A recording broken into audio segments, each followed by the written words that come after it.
wait for a few people to join, and then I'll do an introduction. Oh, see, people are joining.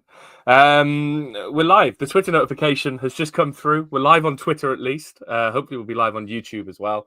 It's a very sunny day where I am. Ben, is it a very, very sunny day where you are? It is hot. Yeah, Tom, you're in a jacket. What's going on there? Well, it's 4 degrees and I'm in a basement. So it's a little bit different vibe here. And it's, 4 a.m. So not 4 quite a.m. as sunny here. Yeah. No, I don't suppose it is. I'm already sweating. Ben, you have to be gone for football by 8 o'clock. So we'll get started. We'll make it snappy. We'll do a little bit longer if needs, if it's fun. But I got to be gone by about 10 past at the latest. Oh, no, I'm boiling already, so I think I'm gonna have to wrap this up quick. Look, we're here because Cardiff City have appointed a new manager. It's impossible to get his name right or wrong, so we're going to get it right for this first time and then see where we go from there. Brian Barry Murphy is the new Cardiff City manager after much speculation around 8 weeks of tinkering, standing around and doing nothing by this board. They finally got their man. Jay Mills says, yes, boys. Yes, Jay. Ben, let's get the initial reaction. We haven't really done a podcast since he's been appointed. What's your initial take on Barry Murphy? Initially wasn't too sure. I'm just glad it's sorted, to be honest. I think that's the big one for me is just it's done. Don't have to worry about it for another 6 to 8 months and then worry about it again when we appoint whoever his assistant is at that time. So for now, just enjoy that he's here. Lee Riley is his assistant, the man off Gogglebox and former Man City assistant manager. He's in his manager. Jonathan Mordecai, he said, not fun when the first thing you talk about is leaving. It's called expectation settings. We're just setting the expectation that we're here for a good time, not a long time. Tom, over in Australia, what's the Australian reaction to Barry Murphy being appointed as manager? I'd say muted. I did a Vox Popper on the street the other day, and everyone said who, including me, to be fair. I had no idea really who he was, apart from him popping up in betting odds repeatedly for about a year. Like when we did a bit of analysis on him last week, I stayed very quiet while trying to read his Wikipedia page because I knew absolutely nothing about him. But I think after hearing his initial sound bites and his interview, I'm a little bit more excited. And if he can like bring what he's saying in his initial interview into fruition, then we could be in for an exciting season. So I've done my usual thing of being really, really, really pessimistic and then instantly being won over after about 10 words. So yeah, I'm all aboard the Brian Barry Murphy train. Sean Collins says, I thought Tom had blonde hair for a second. Tom, your hair's looking fuller than normal. What have you been doing? I don't know. I gambled, really. I didn't look in a mirror till the camera went live. So perhaps some miracle grow has been applied to my head overnight. But yeah, it's looking all right. All right, fair enough. And Lacrosse says, all right, boys, anyone off to Spain in July? Brian Murphy will be off to Spain in July. I've looked at the flights to Spain. I would like to go, but I might have to settle for Yeovil on the Tuesday night, which is our first English pre-season game. So maybe I'll see the sights of Yeovil, but not Spain. Ben, obviously, manager appointed this week. There's been lots of content. We've had his first interview with the club. We've had his first press conference with the club, where a journalist asked him if the seat felt hot. And I think it bamboozled BBM for a little bit. But Ben, what are your first impressions of BBM? I'm going to call him BBM. I will. If you saw my tweet, I went on Radio Wales yesterday after he was announced, made the joke that I was going to get the name wrong, and then promptly got the name wrong in the next sentence. And the nice thing about Robin is he definitely didn't let you forget that. No. I have been. Yeah, it's not been let him forget. Anyway, Ben, moving on to you. What are your first impressions of BBM? So for Murphy, Brian Barry, he spoke well. I think Scott mentioned on Twitter, called me out a bit, saying he didn't have about me saying he didn't have that aura. The only thing I heard of him was really that not the top 20 podcast from a while back. He's clearly had a lot of media training in that time because he came across really well in that press conference. And much like Tom, I went from, I'm not sure, let's see how this goes, to, this man's winning the Champions League with us. Happy days. Which is a bad news for him because I thought Wilfred Kango was going to win the Ballon d'Or this year. So, but Wilfred Kango's not going to win the Ballon d'Or. I don't think so, no. I've just got to clear something up. Not Brett May. He's commented 4 times now saying, what team is this live? I don't know what you stumbled upon, Brett. I don't know who you are, but it's Cardiff City. That's a photo. That is a photo. I gave him his little moment. He'll probably turn off now because he knows about Cardiff City. Rob Westall says, if he talks his talk, we're going to win the league. Daring to believe again. Tom, I think a few people have requested positivity from you because you are the positive one of this podcast. Ben is the pessimistic one. I'm just the one who sits in the middle. Are you feeling more positive after the content we've had so far from BBM? Yeah, I think I am, to be honest with you. I wasn't like blown away by his interview, but like Ben said, he's clearly been media trained. He was saying all the right things, and he kind of hinted at, our aim is, well, he said our aim is to win every competition we're in. So we're in more competitions this year, which is good because we're in League One. So yeah, no, I think he's saying the right things early. I'm kind of like believing in what he's saying. And we have got a good squad there. He keeps mentioning the quality of the squad we've got. If we keep hold of like 80% of that squad, then we should be in with a run in a win in this league. So, if he's there now for a full pre-season, all by a couple of days, but he's there. And yeah, I'm excited to see what he can produce in those first few pre-season games. Yeah, Ben, obviously the key thing was getting him in. We could talk about the length of time. We could talk about how long it took to get him in as manager. But he has come in, importantly, before pre-season by, when did he get announced? Monday? So Literally it's 7 days. By a week. It's by a week. We'll give him that. He's come in just before pre-season. He's clearly got a way and an idea about how he wants to do everything. How important are those first weeks of preseason for him? Is it just getting to know the players? Is it starting from the front foot and trying to input those ideas on them? Or is it just a case of taking it easy from the early days to see how the squad reacts to him? Judging by what he says, it doesn't sound like he does taking it easy. I think the players are going to go in from day one knowing what's expected of them, the standards that he expects. And I think that's huge, given like what happened last season and the way it sort of, I would say tailed off, but never really got going.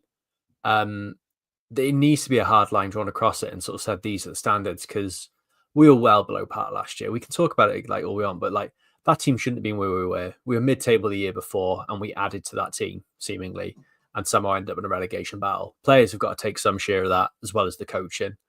And he's clearly there to lift standards. He's there to play attractive football. It's not as possession-based heavy as sort of the same as his time at Rochdale was, which is, for me, really encouraging. It's more about getting it forward, being more direct. And it's about building the confidence up in the young players and sort of getting this team together and ready for a long, tough season. Like, we're not going to, even like the best world in the world, we're never going to do anything like Birmingham. If we are contending for the league title this year, it's going to be a slog. He's got to get those players into this now, into that mindset, and excited for it, because it was a grim year last year. It just needs to be put to bed and a fresh start for everyone. Yeah, Tom, I mean, how much of a hangover do you expect there to be from the season last season? Obviously, Reese's gone. The coaches that were involved with him have kind of been demoted again. They're potentially not involved in the first team as they were last season. How much of an impact will that have hanging over going into next season? I don't think there will be one. And I think he said that in his interview as well. I think as soon as we see some exciting football, if we see this progressive, aggressive football that he mentioned a few times in the interview, then I think it'll be put to bed straight away. I think as a fan base, we're looking for something positive. I don't think we're looking to be negative going into the season. And having a new man at the helm, like going into the season, kind of instantly puts it to bed straight away. And, I'm excited by what he's saying around moulding the young players with the experienced players we've got in our squad. And with his past experience, there's no reason why he can't do that. So I don't think there'll be a hangover going into next season at all, really, because none of us want this hangover. No, but that's the thing with hangovers, isn't it, Tom? You can sit there and say, I don't want a hangover, but when you've had 12 pints and you've not really eaten, as is often the way, you end up with a hangover, don't you? Yeah, true. Okay, I retract exactly what I just said to you. No, I don't think anyone's ever gone, do you know what I really want? Hangover. I've deserved one. Tom Usher said he wants one. Yeah, we've all deserved them in time. Yeah. Andrew Madden. Oh, where did the comment go? There it is. Does BBM need more coaching support to succeed? This kind of came up today, Ben. Obviously, we touched upon it there with the kind of change to the coaching setup. It sounds like Tom Ramesset. I don't know how it's happened, but it sounds like he's finally gone. The man who stuck around, I don't even know like what, but he has managed to stick around over the last few years through multiple managerial changes. He's gone by the sounds of it. It looks like Darren Purcell's gone back to the under-21s. Obviously, Barry, Brian Murphy, Murphy. He's brought in Lee Riley as his assistant coach. What else would you like to see him bring in? Who else does he need to bring in? And what other changes does he need to make? Oh, that's a big question, is it? I don't know how much it is staff around. He knows I don't think he does know. That's the problem. It's down to him to sort of look at that now and see where we are and what we need. I still think the one thing that stands for me is there someone in between him and Tan? That's for me the crucial bit to make this all work. But on the field, I think clearly needs to be worked on defensively. I think attacking wise, I think we'll be all right. They clearly know what they're doing there. I think trying to bring some defensive stability in there. Henry Say was on about it on Twitter earlier. There needs to be someone brought in alongside that. They can say what we have currently is good enough, but it's not. We finished bottom of the championship last year. The coach's setup, as far as that goes, it is not good enough at all.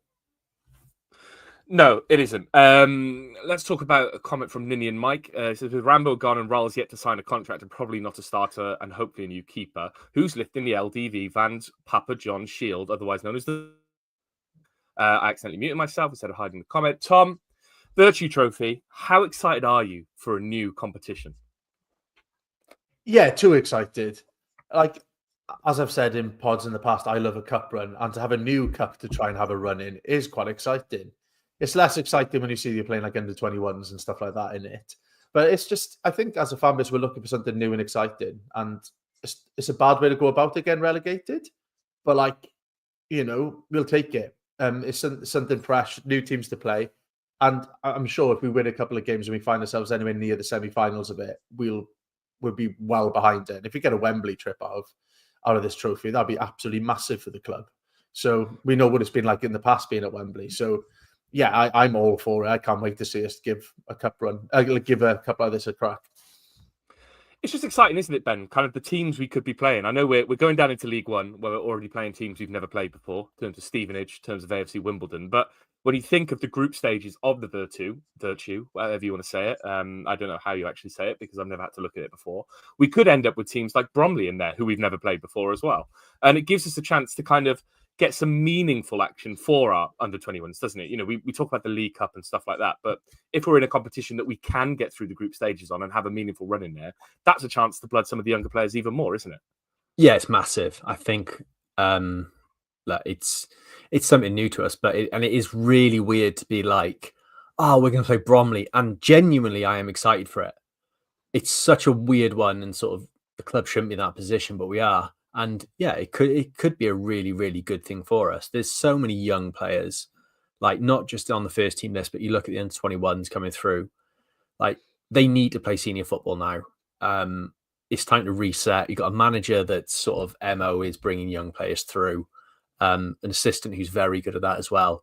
Let's do it. Let's completely change the ethos. Let's have a complete reset of the club and do something right for once and sort of look in a couple of years. We'll be looking at the Wales squad announcements. Half the squad's made up of Cardiff players or former Cardiff players that we sold for massive money. How much is massive though, Ben?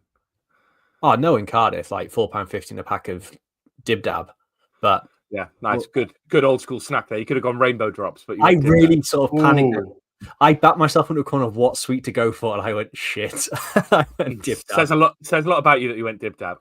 B-Birds 1927, I assume that means blue. Do you think our fans are ready for tidy football? Every pass backwards is met with groans from the fans around me. I don't think a lot of fans understand the whole risk versus reward with whether you go forward and play risky or play safe. Tom, BBM has already talked about being aggressive and on the front foot when it comes to football. And I think there was another question here from Jonathan Mordecai that said, BBM also says too much possession without purpose is something he's learned is bad since his Rochdale days. He's learned about more purpose from Pep. Is that the important thing, right? As a football side, we're happy with passes, aren't we? It's just when you looked at teams like Fulham, which were the teams we were rallying against at the time, they'd make 400 passes between their backline. We just want to see good, purposeful football, don't we? Yeah, I think so. It will be a test, though, to see like a new type of football, to see how our fans react to it. Because, I do get bored of watching teams like Man City and stuff. I'm not going to lie. And if we're going to be a pound shop version of that, then I don't think I'm going to be that excited. So, I'm definitely in the school of thought of like, I'd rather win an ugly game 1-0 than play attractive football and draw 0-0 or draw 1-0 or whatever like that. But it's going to be a test. I think we're going to need patience. And I'm really intrigued to see what he can come up with the players that we've got. I think it might take a bit of time. That's why it's so important that he's come in for this pre-season. But yeah, our fans can be quite reactive around style of football. So it'd be really, really interesting to see how we react after 3 or 4 pre-season games. But yeah, purposeful football. If he says this progressive, aggressive football, I want to see what this means. Does it mean getting forward quickly? Does it mean being direct? Or does it mean kind of like keeping the ball for long periods of time? But he said he doesn't want, I forgot what I was going to say. What did he say? Doesn't matter because you put a comment up, crack on. This comment's from Ninny and Mike, and I think it's the most important one we've had so far, Ben, isn't it? Do you think BBM has been briefed on Die Hunt yet, and what hand-me-downs he will give him? I've seen Die Hunt wearing Errol Bullett's coat, signed by Errol Bullet. What do you think the first thing BBM's going to give him? His tie? His really long tie? That's exactly what I had. Was you put that tweet out about the tie being really long, and my first thought was Die Hunt's going to want that. And it is weird, isn't it? It is one of the first things I thought was I want to see their first interaction between BBM and Die Hunt. I think it's funny if the club don't brief him on it and they act like they don't know who he is. I think that's the way to go about it. Don't go, this is Die. He's a bit mad, but he is. I would say effectively you want them to gaslight BBM into thinking he's like a BBM fan. Yeah, funny, isn't it? Yeah, just no idea, mate. No, he's never been here before. You know him, and just go from there. Tom, as someone who's been inside the club, as someone who knows the inner workings of the club, how do you deal with Die Hunt? Noise cancelling headphones, head down, and walk really fast. I think it's the only way to kind of deal with him, really. It's just what comes with, being part of a football club. You're going to have different types of fans, and he is a different type of fan. There's no doubt about it. And I think the club have dealt with it well in the past of, with fans like that, of getting them involved in things like testimonials where they can and stuff like that. And you've just got to embrace it. I think, these characters are going to be there from day one, from 4 hours before kickoff. And yeah, as long as you brief them, it's just the things that come with being part of a football club. So it's just exciting to have different types of fans. We're lucky to have that as a fan base. Maybe not lucky to have some of the fans we've got. But, it is kind of a blessing that we've got thousands and thousands of people turning up each week compared to the likes of when he was at Rochdale. So it is going to be a different type of football club. You don't get these fans hanging around outside when you're managing under 23. So it's going to be another test for him, really. So I hope not. The police will get called. They're not underage. When he was at Rochdale, it was COVID though, Tom. So you probably didn't have many fans hanging around outside. There we go. Even more test. The Common Bluebird says, should paparazzi go on the pre-match playlist? That is the official chant. I'm your biggest fan. I'll follow you across the country. Barry. I'll get his name right at some point. Don't you worry. I'm going to rinse this joke until it gets really boring. That doesn't talk you at all. No, it doesn't, does it? I am not at all tedious. Ben, let's talk about his history as a coach. Obviously, everyone majors on the Man City stuff. Everyone knows that he was there under Pep. We know that he was involved with bringing through some of their youth players, Alex Robertson included. Cole Palmer, I think, played under him. All that kind of good stuff. But his league experience at Rochdale does leave a little bit to be desired, doesn't it? Yeah, but like you said, it was a weird time, and I think that club were in a weird position as well. I wouldn't really sort of hold that against him for either like good or bad. I think his style and everything, based on what he said, has completely changed. I don't think the man that's managing us is the same man that managed Rochdale, and I think that's huge. But aside from that, I'm already bored of people trying to force Pep Guardiola into everything with the press. We get on very well with Glenn. Dare I say, he's a friend of the pod. Don't try and do a press conference. I'll keep an eye on the comments.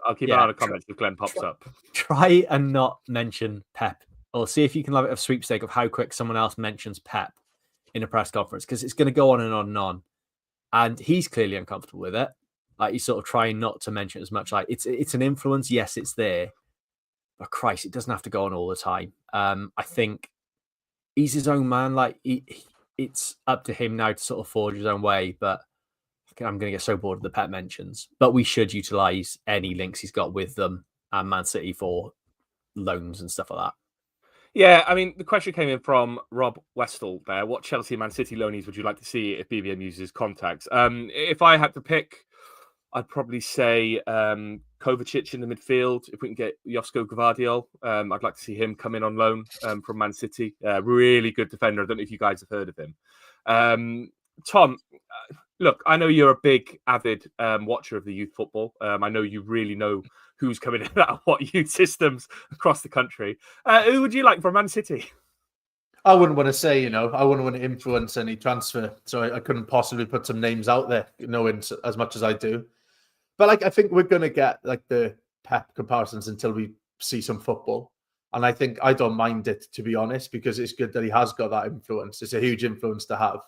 And I think touching on that Rochdale record, I'm quite glad that we're not his first, kind of foray into first team management. He's got that out the way now. So it might be a good thing that he's gone there as well. But if we can utilize this loan market, it's worked for us in the past, then we could be flying. So I'm excited by the Pep links until the first ball is kicked, I reckon.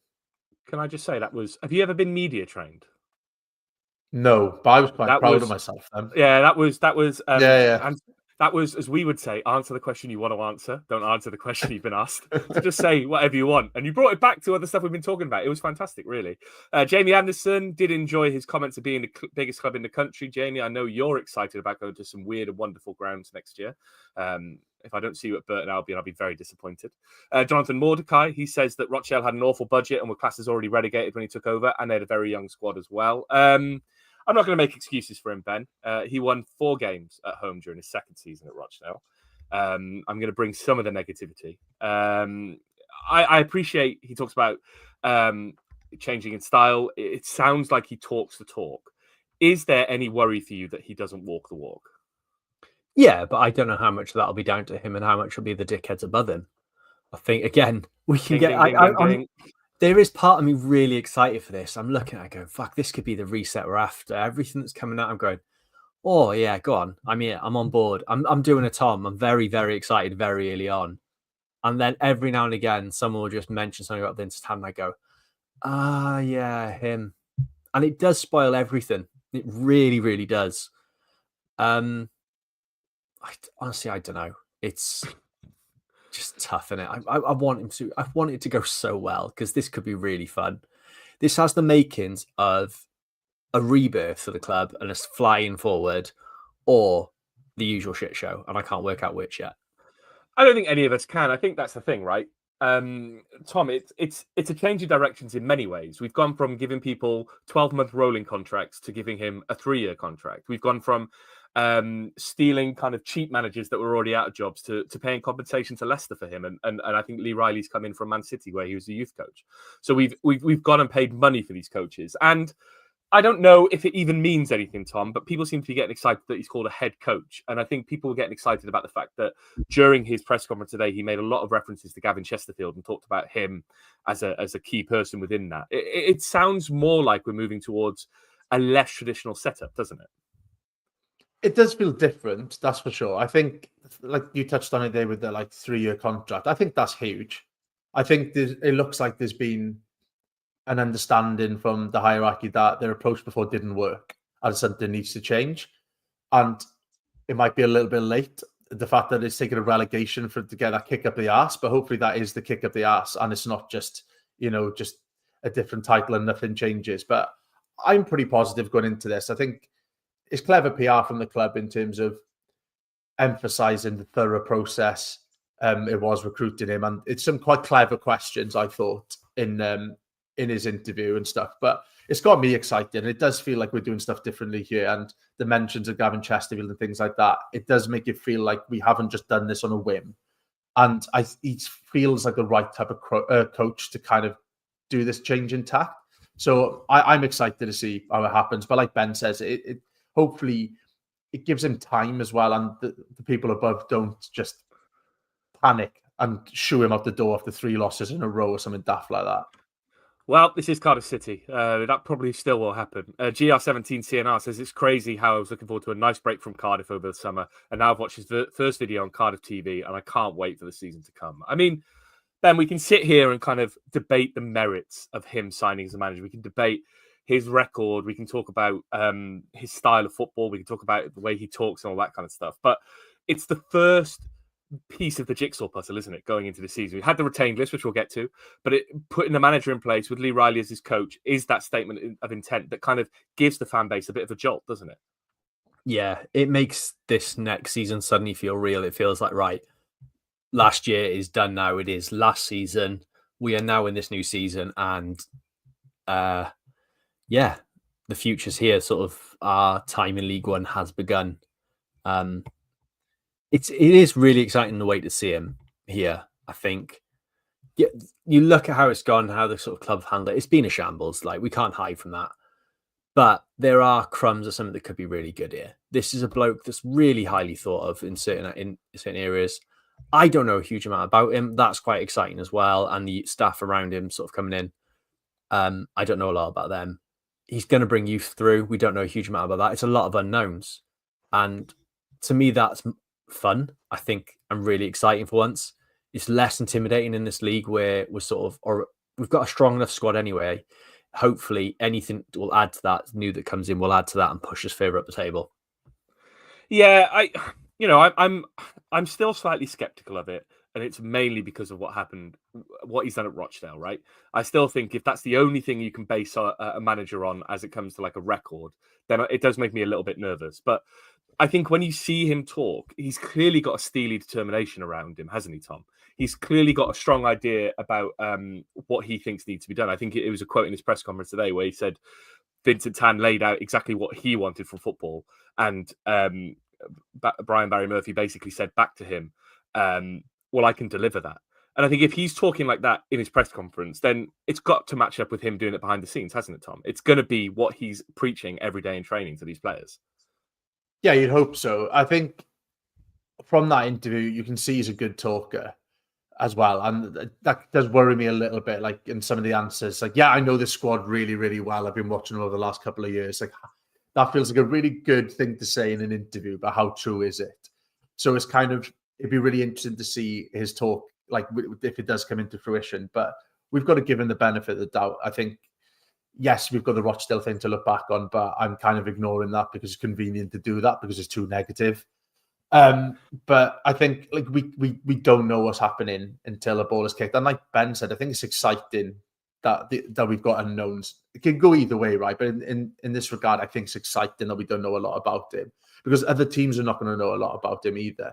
And the players are not going to know a lot about him. And that's probably a good thing that they're not coming in with preconceived ideas because they've had a torrid couple of years, some of the players who've been there for a little bit longer. So it's probably a good thing we've got someone new coming in, fresh start. He says he's going to put them to the test from day one.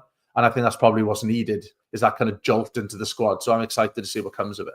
Did either of you find the stuff he was talking about Alex Robertson and saying how, like, I don't know if they were best mates. They're trying to make out that they work together and all of this, but it feels like there's a little bit there where you're sort of like, oh, I don't know if he's going to be too pleased to see it. I get it's a bit like tongue-in-cheek and stuff like that, but I feel like Alex might have been a bit like, oh, for fuck's sake, not him again.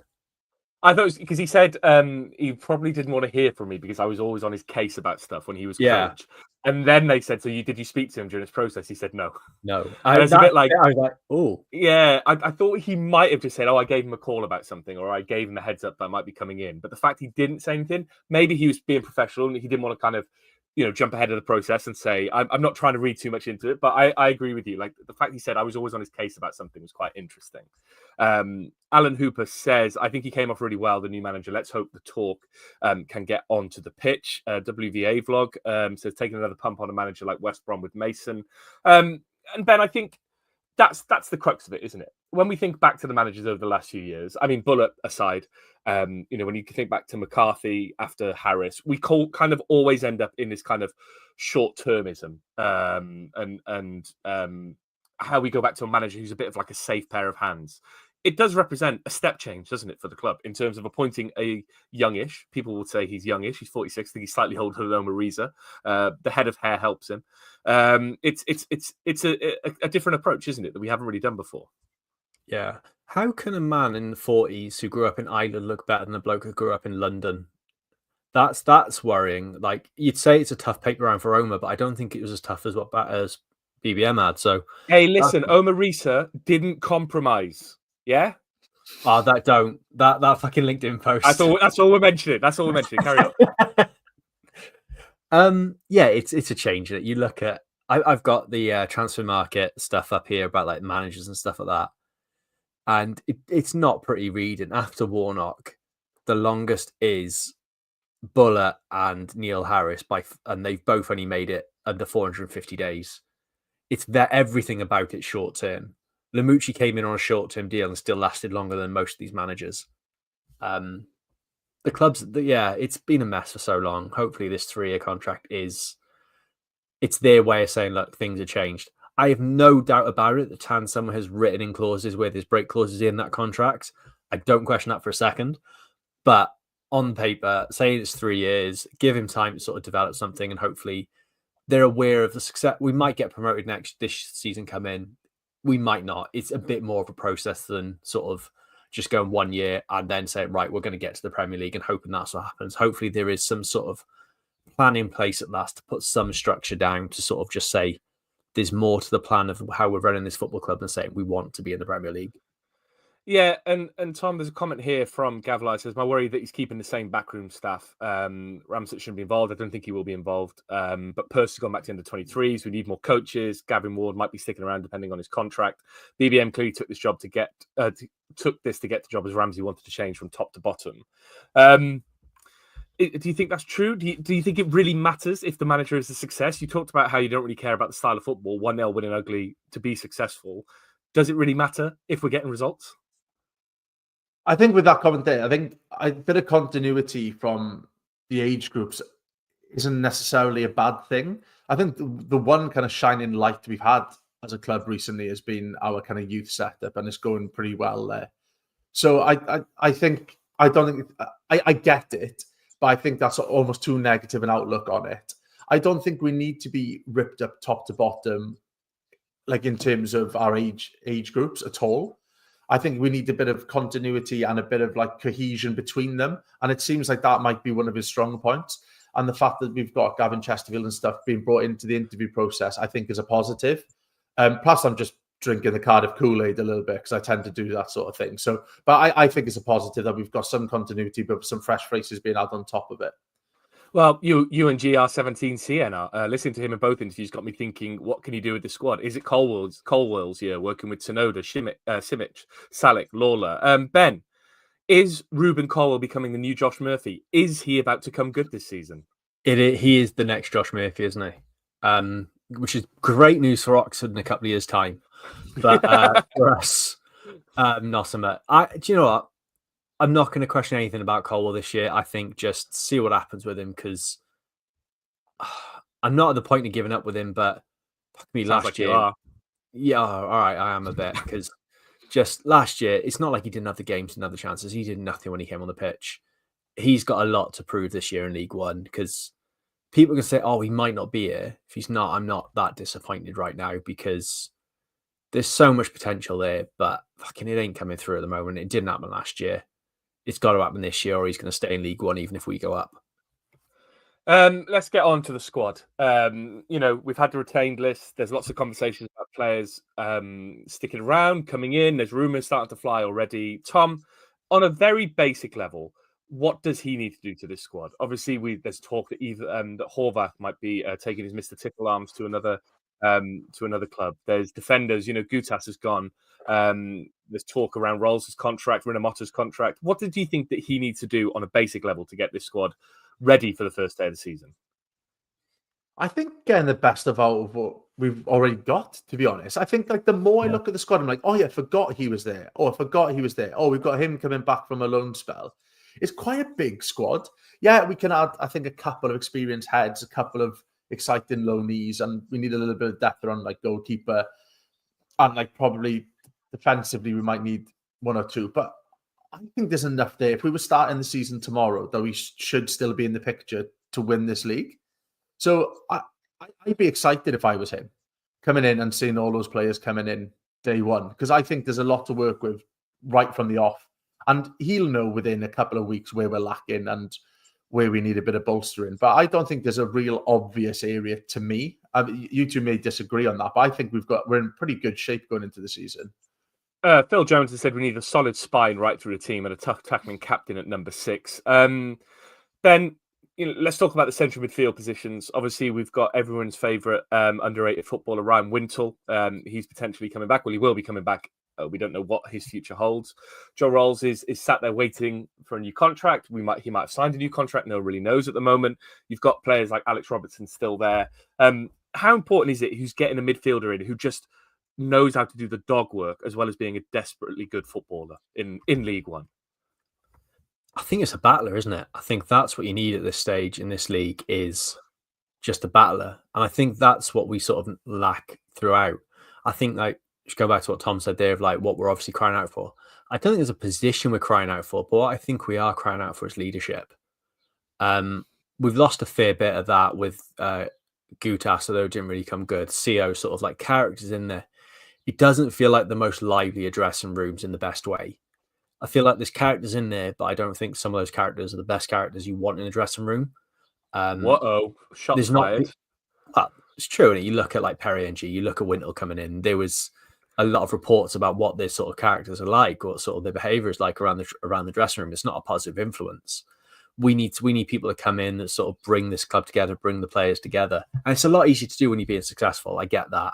You look at all the teams of ours that have done well, have been successful, have had like that positive like team bond between them. But that obviously comes with doing well as well. I'm not naive enough to think that, but it is just leadership and sort of people bringing it together on there. It's a young manager now, youngish manager now coming in. It's a young squad. A bit of seniority in there, sort of pull everyone together, I think will go a huge, huge way in sort of addressing the issues we've had on the pitch. Tom, let's talk about players that could potentially go. We're going into League One with people like Callum Robinson being linked with moves away. We've already seen, there's some back channel rumours about Yusuf Salek. I don't know how true they are, but clubs are eyeing him up. Obviously, he had a great end of the season last year. It's important, really, isn't it, that if we do lose one of those strikers, we try and keep the other, isn't it? Yeah, for sure. And I'd much rather Robinson go, and I don't think there'll be anyone who disagree with me. Look how the tables have turned. Well, because Salek's good. We didn't have Salek at the beginning of last season. I think. Yeah, well, to be honest with you, to be honest, but what Ben said about like the right type of characters, I think Robinson is one of those. He knows when to grab the badge and kiss it and give it a big one in front of the fans and, the odd social media clip and stuff like that. But I don't think he's the best person to have around. He's quite sulky. And I think people like him, they're the ones who want out of the door. People like Salek, who's grabbing the badge, he means it. He's got that aggression, the fight, and he wants to be around that club. So I think on the character level, you want Salek ahead of Robinson, but you also want it on a football level as well because of the potential. So yeah, I wouldn't be sad to see Robinson go at this stage, and a few more of the players who should have been our senior heads. A few of them to follow him wouldn't be a bad idea as well. The likes of Chambers and stuff. Like I think I'd much rather see them. Callum Chambers. I forgot. Yeah. This is a question that Chris posed. What current players would you be happy to let leave, and who would be your replacements? I mean, Ben, we had the rumor this week about Paudie O'Connor from Lincoln. It looks like he's going to Reading. I still think we probably need to see some players in the defence go. Jesper Darland, he's too handsome for this league, isn't he? Yeah, but he might suit the roughed up bit bad boy as well. I think try and tell me he won't look good with a small black eye. Oh, I mean, look, he would look good with anything. Yeah. I think that's fair. I think we have got that space now. Now Dimi Gutas has gone. I think we have that space now to really embrace another handsome centre back. And I'm fine with that being Darland. I think no offense to Will Fish, but it's not him, is it? He's a different type of character. I think, yeah, I'm all right with Darland playing the handsome centre back in League One, but I think it's got to be alongside someone like Sonny Bradley would be perfect in this league with what we want. Yeah, he's an arsehole, isn't he? Yeah. in a good way. I mean that in a good way. Just a bit Big, of a bastard. ugly, yeah, bit of a bastard. But Tom, how important then is it? Obviously, Will Fish. I think Will Fish is potential captain material in the future. I think he's a very solid, dependable set of hands. I think as we saw at the end of last season, he grew into that role where other defenders he became the consistent person in that back line. Yes, he got relegated, but he was dependable. Do you see him playing alongside someone like a Dylan Lawler, or do you still see it as someone like Sonny Bradley coming in? I don't know how realistic that is. I can't remember if he signed somewhere else already to play alongside Fish, and then Lawler is the kind of understudy still.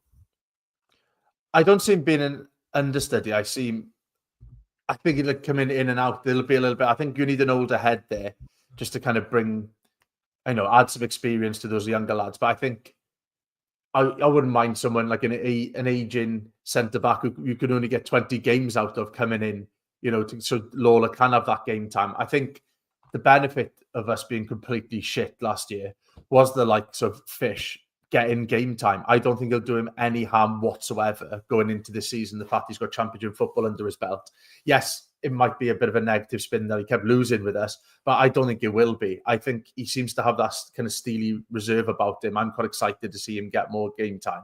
So yeah, we definitely need some older defenders to come in, but I wouldn't be surprised by the end of the season we've got a young centre-back partnership finishing the season for us because there's clearly some talent there. And I think BBM would be the type of manager who will trust that talent.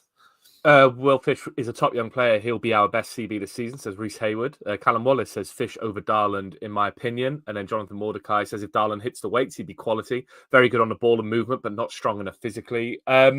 Is Callum Wallace, though, saying Fish over Darland is in looks? Because that's my only...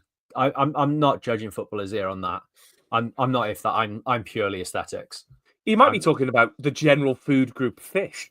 We don't know. Could might be talking about salmon, pollock, all that kind of good stuff. Let's talk about Aaron Ramsey. He's left. Nobody knows where he's going. He was the headline of the retained list. It sounded like for all the world that he was going to be the manager, and then all of a sudden it didn't happen, and he's going to go play for Pumas in Mexico. How weird do you find it that he hasn't said anything about his departure? Yeah, it's not ended nicely, is it? I think it's clear to see that. What's gone on? People are pissed. Ramsey's side is clearly very, very pissed off with how this thing has gone on. And it's a shame, innit? It's a real big shame that it started well. The hype around everything with Ramsey coming in was fucking amazing. That sort of like that day when they announced that video of him sort of making a cup of tea in the change room with the sofa and stuff like that. So well done. It was lovely. I heard someone got quite emotional at a wedding about it. Who was that? Was it you, Tom? You were at a wedding when it happened? Did I? Oh, yeah, that might have been me. Yeah. I thought it was Ben Price then. I forgot. Yeah, that was me. My bad. Yeah, sorry. Yeah. I was at a wedding that day as well. I'm sure I was. It was Fee's cousin's wedding. Yeah. Maybe both of you got emotional. I got emotional, but yeah, it was just nice to see when and everything about that was so really nice. And from there, other than probably the goal at Leicester, that absolute screamer, the penalty against Swansea, from then on, all downhill from there. Yeah, it was just shit, and it ended really badly in a way that sort of has burnt bridges that I don't think could be repaired without Tan and Co leaving. I don't think we'll see Aaron Ramsey around the club for a long, long time. You could tell by the way there wasn't really much fanfare around that sort of departing player stuff. It was just, all right, he was the headline, he's the biggest name, but there was no YouTube compilation of like his best moments or just sort of a thank you thing. It was just, yeah, he's off and so are these boys. It was very standard, and yeah, his lack of acknowledgement to the club is very telling in that sense. Posting about Arsenal, posting about his vodka, but not posting about Cardiff City. Jay Mill says, how dare you? Wish Puffscott is one handsome man. I didn't say he wasn't handsome. We've got Callum O'Dowda fan in, Aquarius FN. Callum O'Dowda is going to cook in League One. And he's followed up with saying, is Callum O'Dowda too good for League One? You certainly think so. Tom, there's links. Callum O'Dowda has been linked back to a move to Oxford, where he started his career. I would really like him to stick around. Would you like him to stick around? I'd be absolutely gutted if he left. I think he is one of the few kind of good characters, good eggs in that kind of squad that we'd want to stick around. I wouldn't be surprised if he'd want to stick around for the fight. He seems like the right type of character that I don't think he'd be as asked about what league he's in. And he's kind of not got a point to prove, but I think he'd like to be the one to be the talisman to kind of drag us back into the Championship. And if we're going to keep players around, I think he isn't a key one, but I really wouldn't be surprised, I think, if he did leave, because I think Hull was sniffing around as well. Yeah. And I think teams in the Championship be daft not to look at him. My friend who lives in Penarth, Adam Davis, who started this podcast with all those years ago, says he sees Callum O'Dowda relatively often in a coffee shop in Penarth, and he looks very happy there. So maybe that's something we can take some comfort in. Ben, I mean, Cardiff's got very good coffee there, so the options there are good. Like Penarth's wicked as well. You've got Hardlines coffee stuff as well if you want to make a coffee at home. There's no reason for him to leave. Yeah, I don't think there is a reason for him to leave. Ben, is there a reason for any other players to leave? Is there anyone else? Obviously, we've said goodbye to Amar El Ghazi, Yaku Mate, Jamalu Collins. We thank them. I mean, we only really thank Yaku Mate, really, don't we? The other two didn't really have an impact on the end last season. Is there anyone else that you'd be happy to see go now that you haven't mentioned? I think Perry and G. It's his time in it. It's just come to an end. He's got to go for me. To be honest, it's easier to name the players I'd be happy to keep than sort of ones I'd be sad to see leave. But out of ones I think really should go, I think Perry and Wintle are the two. Just get them out. All right, Tom? I don't disagree. Yeah, ship them up as a double deal. They clearly get on with each other. They can go somewhere and hold hands on the way over. But I don't know. There's not many people in that squad I dislike. I think it just didn't go well last year. So I don't think... I always get too attached to players, though. So I don't want to get rid of anyone because I think everyone will come good at some point. I've got the Josh Murphy problem with every single player in the squad. But I don't know. There's not many people I'm rushing to get out the door apart from the ones that have already been mentioned. We've already kind of touched upon it. Callum Edwards' thoughts on Callum Chambers for the season ahead, staying going. I don't see how someone like Callum Chambers stays in League One. I'd heard the conversation that if Ramsey stayed, he was more likely to stay because obviously they're pals. They used to play together. But it feels like if Ramsey's been done over, maybe Chambers doesn't stay. I also think he's a big earner. Premiership wages in the Championship last season. I don't see him sticking around. Jonathan Mordecai, Horvath, NG, Chambers, Wintle, Atete, Robinson. I think that's fair. I don't think we're getting rid of Atete because the club, look, they're really clever. Before we loaned him out to Bolton, we signed a new deal with Atete for 3 years. So I don't suppose anyone wants him at the moment. And Drew, the Druid, says we have absolutely stifled O'Dowda by playing him at left wing. The wing back would love to see him just at left wing. Ben, before we wrap up, there's a couple of other things to talk about, but we talked about at the top. Let's get your feelings. How optimistic are you about the season ahead now? BBM's talking the talk. Will he walk the walk? We've got a transfer window ahead. There's going to be players coming and going. How confident are you that when we hit August the 6th or whatever the date is the season starts, you think we're going to be in a good position to actually get promoted? On a scale of 1 to 10 of excitement, I'm probably about 7.5 right now. That's quite high. It is, but I think it's just the new manager bounce as far as that goes. Sort of the excitement there has got me a bit. I bought into the hype around him now. I'll be honest, when it sort of everything came out, I was a bit disappointed he was the choice. I was firmly in the camp. I think Des Buckingham for me was the right man. But now listen to him, I've gone, you know what? I'm on board. You've won me over. You're the man. Let's see how it goes. So right now, excitement 7.5. And Ben, you have to admit he has more aura than you gave him credit for last week. I did that at the start. I think Scott was spot on. I think I was a bit hard on what I said. Yeah, but I just wanted to hear you say the man has aura. He has an aura. He doesn't have the aura. It's not. Oh. I'm still not looking at him going. Compare his press conference to Bellamy's press conference. Who are you running through a wall for first? Bellamy. Yeah, exactly. So, but that's because I'm scared of him. That's it. But it's an aura, though, isn't it? It is an aura. Aura just means you fancy someone. Tom, how excited are you for the season? As expected, I'm really excited. But I've already gone through the hypothetical situation of predicting us winning the league and then having to go in alternative Wales and discuss why we finished 14th. So I'm around an 8.5. I'm just excited just to see what comes of it because it is also new. It's also fresh. It's a new league. It's new teams, and it's the exact shake-up we need, not just on the pitch, but as a fan base. Like I said at the end of last season, sick of playing the same teams over and over again. and it's just something new to get excited about and something for me to get jealous of when everyone else is on a bus to Burton and I'm watching in my basement. So I'm apart from the basement side of it, I'm really excited for the new season. There's something really dark whenever you mention doing anything in a basement. Yeah, I know. Yeah, I'm gonna stop doing it. Yeah, what tools have you got down there, Tom? I haven't got any tools down here. It's actually very nice. Got a bookcase, got all my jerseys and scarves, got a dartboard and a sofa. So it's less fritzily than I may have kind of given across, really. Can I just check? Is the sofa plastic covered so you don't spill anything? Wipe down. Dexter style. No, it's not. No. Is it one of those inflatable ones? From I do still have a Euro 2016 inflatable sofa somewhere, but no, that's not up at the moment. I think you should watch Cardiff games only from that inflatable sofa.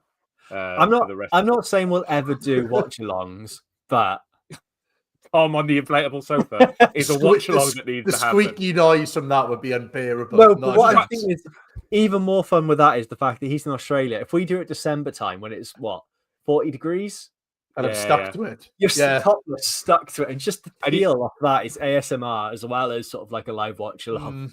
You have to get up every 10 minutes. That's the rule. But you have to hear the peel.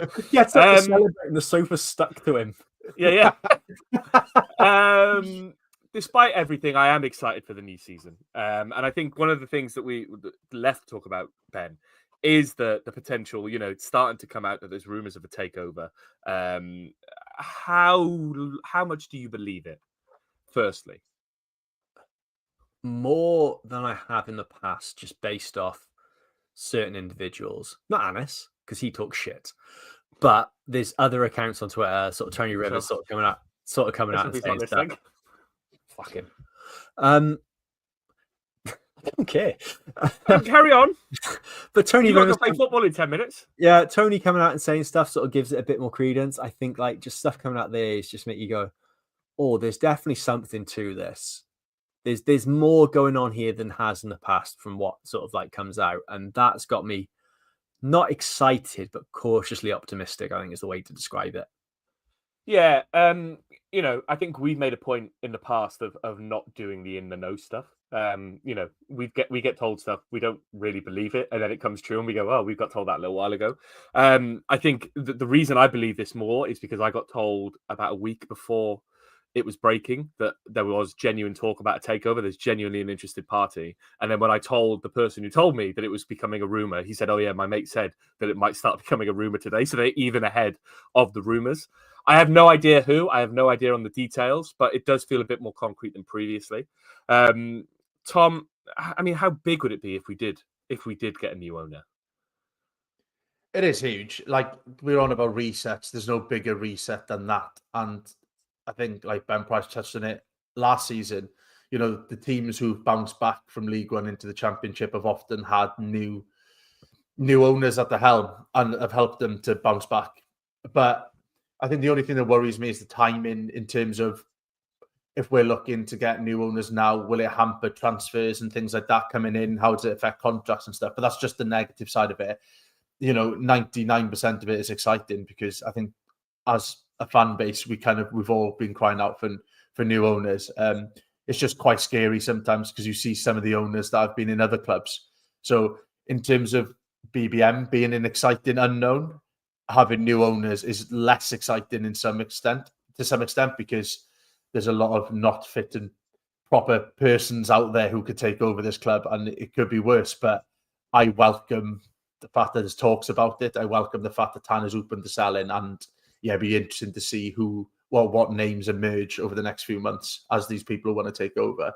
If it meant another year in League One, but the right person took over that sort of gives the club a reset, would you boys be more like? For me, it's a no-brainer. I'd take 100% another year in League One with the promotion at first. Yeah, I think the club needs a whole reset. If it takes 2 years to get out of League One and we get the whole reset and we start fresh and we come back from it completely brand new, then that's the price we pay, right? We've kind of spent the last 4 years circling the drain of the Championship, and we've not lost our owner then. I think it would do the club, the fan base, the city, whatever it is, the world of good. If we got a new owner in, and whoever it may be, it remains to be seen. The question here from Aquarius FN is, what are your thoughts on Tan selling the club to another Malaysian guy? I don't know how true that is. It's come from a guy who was known for perhaps not making up the most truthful of stories. I'll be interested to see who is the person who's interested, but the guy who's been linked with us is richer than Tan, as far as I know. He runs Genting Casino, which is a big global brand. I don't know how much he has to do with running football clubs, but if he's got a casino brand, it's close-ish to sport, and he might understand how sport runs. So maybe it's true. I don't know. Rob Westfall says, would you tolerate a Newcastle Saudi-style away kit from new owners with a questionable human rights record? In other words, has it got so toxic towards Tan that we'd accept anyone? I'd be very interested, Ben, to see what our fan base would do, but I think a lot of them would probably be okay with that if they got rid of Tan. We already do the Ayatollah. I mean, in the grand scheme of things, on that, it's a bit different, isn't it? Yeah. I mean, we can pretend the green kit is a flashback to the the 2001 Welsh Cup kit. I think we can sort of like blind ourselves with that, but I don't think it's that toxic yet. That sort of, I don't want Saudi blood money taking us to the top. I don't want. No. Honestly, I look at like what's happening with Newcastle and sort of looking at it with Newcastle fans. All right, they've won the League Cup, but I don't want what's going on there. It just seems shit for the true fan. Same with Man City. I just wouldn't want that. I wouldn't want to be ended up sort of forced out and paying £100 a game for a ticket. Don't worry about that, Ben. We've got plenty of tickets to go around.